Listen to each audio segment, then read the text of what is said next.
please enlighten us. Tell us the benefits that most of us are overlooking when it comes to TV.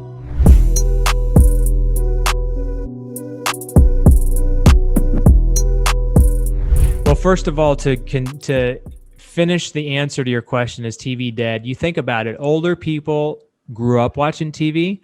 That is our demographic. They're going to be watching TV for a long period of time. And even the younger generation, as they get older, streaming and all that, we're still on YouTube TV and Hulu and those kind of things. So if somebody has streaming, that doesn't mean that they don't see our commercials. So anyway, I have more than 10 benefits, but for the sake of podcast, I just like to cover 5 just to kind of get the point across, right? So the first one is credibility.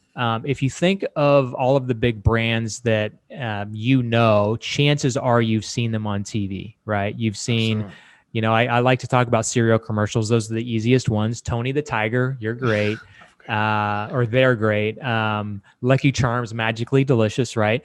If you see those in the store, you automatically trust them. You could find the cheaper stuff and maybe more healthy stuff down below, but chances are you're probably going to buy those name brands because you've seen them on TV. So the credibility factor of being on TV, you're going to blow your competition away if you have to compete with them. We get people all the time that say, you know what, we don't know Joe Schmo. They called us, they whatever, but we've seen you on TV. We're going to go with you, even if we offered a little bit less.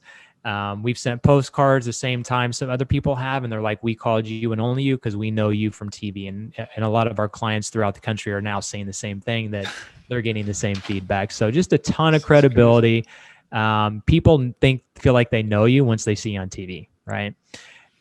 So 2 is, I already mentioned a little bit, little to no competition. Like you look at any market, again, there's dozens to hundreds of investors fighting over the same deals, buying the same lists.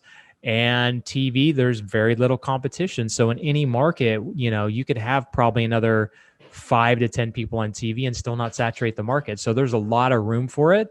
And luckily, we have the formula for it. So most people feel like it's too expensive. And then when they get quotes from TV stations, they get quoted the prime time high dollar rates.